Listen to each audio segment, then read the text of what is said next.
Olá, eu sou o Hugo Max e neste vídeo estarei explicando melhor o funcionamento do circuito limitador de tensão para o carregador de baterias por reatância capacitiva, e explicando também melhor o funcionamento desse carregadorzinho aqui, que tem essencialmente um capacitor e uma ponte retificadora. Durante a explicação, infelizmente, eu não vou poder estar mostrando aqui o circuito na prática, porque enquanto eu estou gravando esse vídeo, ao mesmo tempo, o circuito está sendo testado ali, carregando ao lado, uma bateria de chumbo ácido de 90 Ah, de 70 Ah, se eu não me engano, para testá-lo na prática. Então, vamos começar aqui explicando melhor o circuito do carregador. Lembrando que os componentes usados nesse projeto podem ser encontrados na UTSource. Acesse www.utsource.net, pesquise a referência do componente diretamente na barra de pesquisa, ou você também pode fazer a busca por categoria, e por lá você pode aplicar filtros, encontrando o componente que melhor se encaixa no seu projeto.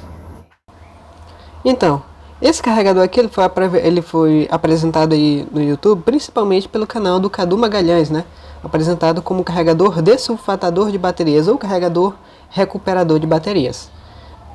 Pelo que ele é composto, essencialmente são dois componentes, mas eu coloquei 4 para a proteção, o fusível, para caso o capacitor entre em curto por algum motivo, ou então dê algum problema aqui nos diodos, quem sabe, e esse resistor de 1 megaohm ligado em paralelo com o capacitor. Para que ele serve? Quando eu tirar o circuito da tomada, esse capacitor aqui pode ser que ele fique carregado. Ficando carregado, pode ser que você leve um choque aqui, tocando nos polos aqui do conector da tomada, quando você puxa ali. Se você tocar naqueles dos barrinhas ali, você pode levar um choque. Ou ainda, aqui na parte da bateria, você pode acabar levando aí uma descarga de corrente elétrica. Temos aqui o capacitor, que é quem vai fazer a nossa limitação de corrente, que vai aqui para a bateria. Ele funciona basicamente como um resistor, Em corrente alternada, um capacitor se comporta como um resistor, apresentando não resistência, mas sim reatância capacitiva. Lembrando que o sinal que sai dele aqui ainda é em corrente alternada, e depois que passa por ele, vai para uma ponte de diodos, também conhecido como ponte retificadora. No projeto, eu não usei diodos, eu usei logo uma ponte retificadora pronta, como essa daqui. Essa daqui, as especificações dela já até apagaram, acho que nem dá mais para ver, mas se você tiver em dúvida, essa parte que tem um chanfruzinho, esse terminal aqui, do lado do chanfruzinho, é o positivo. O da outra extremidade é o negativo. E esses dois centrais aqui é onde entra a corrente alternada. Saindo da ponte retificadora, os cabos vêm aqui para a bateria de chumbo ácido de 12 volts. Com capacidades aí que podem ser variáveis, teoricamente, a gente pode carregar qualquer bateria aqui, por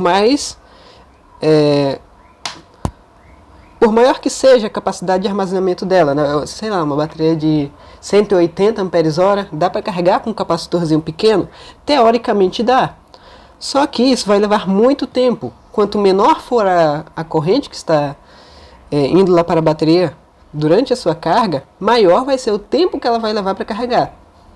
No caso de uma bateria de 180 Ah, por exemplo, trabalhando aqui com um capacitor de capacitância pequena, o tempo que ela vai levar para carregar vai ser de dias, talvez até uma semana para carregar. Agora, detalhando melhor, na verdade, o porquê que esse capacitor aqui ele funciona como um resistor em corrente alternada. Então, vamos lá. Primeiro, precisamos lembrar do como é a corrente alternada. A gente tem que lembrar que a corrente alternada ela não tem positivo e negativo. Na verdade, ela tem fase e neutro. O neutro, que é o nosso cabo neutro, e a fase que vai apresentar aquelas variações de tensão, tanto para positivo quanto para negativo, vai trabalhar com semiciclos. Se a gente for fazer um gráfico da corrente alternada, vai ficar mais ou menos assim. Aqui é o passar do tempo, e bem aqui é a tensão que aparece na fase. Dá um zoom aqui para ficar um pouquinho melhor. Acho que bem tá bom de visualizar. Então a corrente alternada ela é mais ou menos assim, ela é formato de uma onda de uma senoide. A gente chama esse formato de onda de senoide. Não está certinho porque eu não consigo desenhar muito bem uma senoide. Mas vamos lá. A gente tem que lembrar que quando o capacitor está descarregado, ele se comporta como se fosse um curto, né? Ou seja, a corrente que vai circular por ele vai ser um pouquinho elevada. Vamos marcar esse ponto bem aqui, por exemplo. Aqui é 0 volts e a corrente eu vou marcar aqui com a lapiseira, né, a grafite.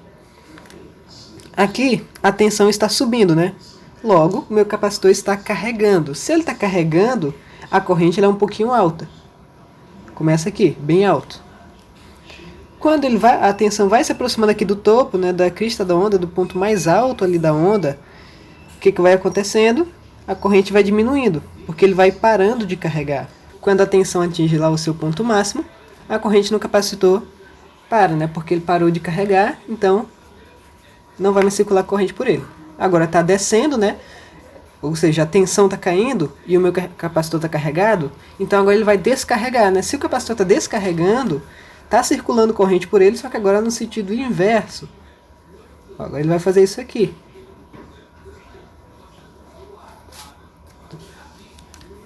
E quando chega nesse ponto bem aqui, ó, essa aqui é a tensão, né? A tensão voltou a zero e agora ela está indo para o semiciclo negativo. Esse aqui é o semiciclo negativo e esse aqui é o semiciclo positivo.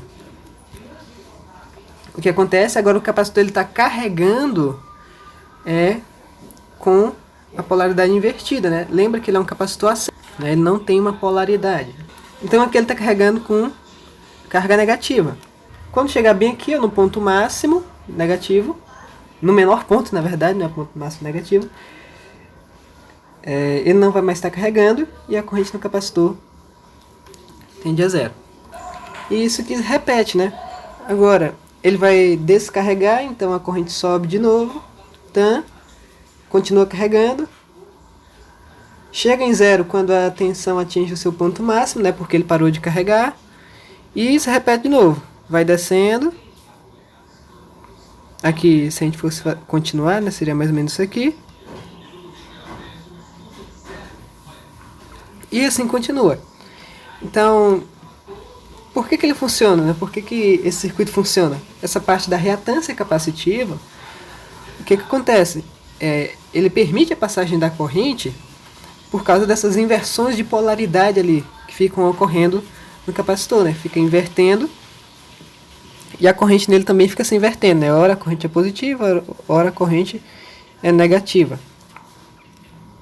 E um capacitor de maior capacitância, né? Que ele tem uma capacidade maior, vamos, por exemplo, esse aqui é um capacitor de 12 microfarads. Por exemplo, vamos pegar aqui de 25, aí a corrente seria maior. 25 microfarads, a corrente seria maior. Digamos que ele demoraria um pouquinho mais de tempo para carregar. Demorando um pouco mais de tempo para carregar e descarregar, né? Por que ele vai demorar? Porque ele tem a capacidade de acumular mais carga elétrica. Logo, essa corrente aqui, ó, vai repetir o mesmo formato de onda, só que com uma, digamos que com uma intensidade maior. Ficaria mais ou menos assim. Por isso a gente aumenta a capacitância, a gente acaba aumentando também a corrente que está carregando a bateria, né? E esse aqui é o tal do efeito da reatância capacitiva, né? Ok, já vimos por que o capacitor ele se comporta como um resistor, mais ou menos, né? Em corrente alternada. Baseado aí nas oscilações que temos na entrada, né? Nas oscilações positivas e negativas, nas mudanças ali da polaridade da corrente alternada, ele acaba conduzindo partes desse pulso, que vem aqui para a ponte retificadora, né? E é jogado para a bateria. A ponte retificadora ela vai fazer esse trabalho de transformar a corrente que é alternada em contínua, né? Para que a gente não acabe invertendo aqui a polaridade, por exemplo, conectando o polo negativo no polo positivo da bateria e o polo positivo e o fio positivo no polo negativo da bateria, né? Aí daria problema, você estaria descarregando a bateria em vez de carregá-la. Então já vimos o funcionamento desse circuitinho. Qual que é o problema dele? Apesar dele ser muito simples, né, e dele ser capaz inclusive de recuperar baterias que passaram muito tempo paradas ou então que já têm uma certa idade, ele tem alguns problemas. Quais são esses problemas? A gente não tem o limitador de tensão aqui para a bateria. Se a gente deixar isso aqui ligado Por muito tempo a tensão na bateria pode chegar a 190 volts, teoricamente, podendo causar sua explosão e podendo estragar a bateria. A questão do isolamento galvânico, o que é? A gente não perceba que a gente não tem um isolamento entre a parte da alimentação e a parte que vai para a bateria. Ela é diretamente conectada, né? Por mais que tenha um capacitor e uma ponte retificadora aqui, eles não vão fazer o isolamento de uma parte da outra. Eles vão simplesmente trabalhar com o sinal aqui de entrada para que você tenha um sinal DC de corrente contínua, né, pulsante na saída. Mas você não tem um isolamento entre a entrada e a saída. Então o que ocorre? Por exemplo, se você tocar aqui no polo da bateria, enquanto o circuito está ligado, você pode levar um choque, né? Se a corrente tiver algum meio de circular entre o seu dedo e a terra, por exemplo, você pode levar um choque.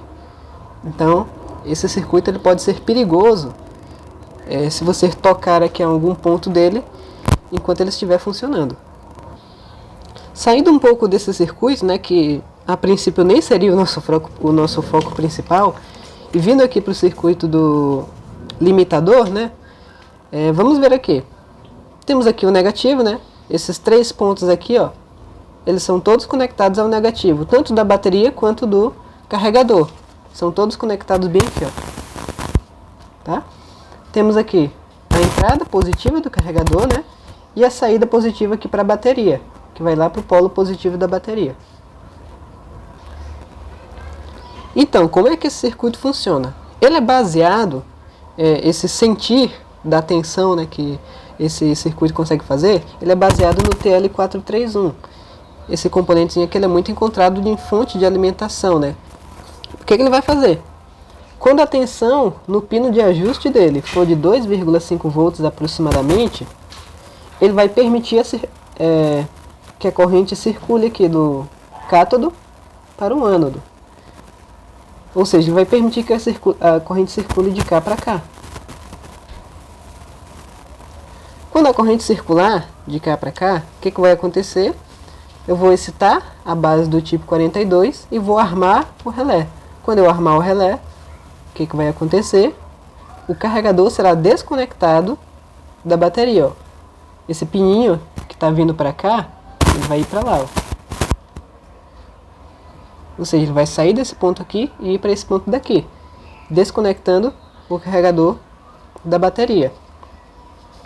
Ora, se nesse resistor de 2K eu tenho 2,5 volts, então, sobre o meu resistor de 10K, eu terei uma tensão de 12,5 volts. Ora, se esse ponto aqui de cima está conectado lá no positivo da minha bateria, aqui eu tenho 12,5 volts, e aqui eu tenho 2,5, 12,5 mais 2,5, tem o que? 15 volts, né?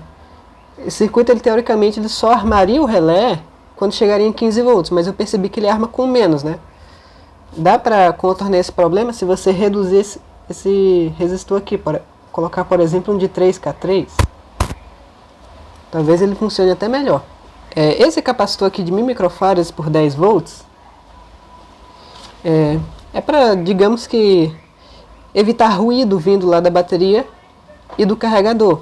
Porque, como a gente viu, lá no carregador o sinal vai vir pulsante, né? Ele pode acabar chegando aqui no TL.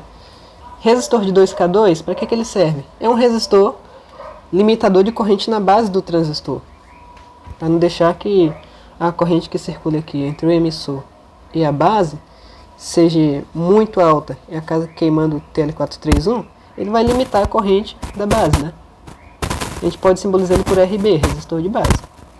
Esse resistor aqui de 4K7, no começo, quando eu estava testando o circuito, eu estava testando sem ele. Só que o que acontecia? O transistor estava armando à toa. Qualquer coisinha, qualquer variação de tensãozinha, quando chegava ali em 13 volts, ele já armava o relé. Então aqui ele está funcionando como se fosse um resistor de pull-up, né?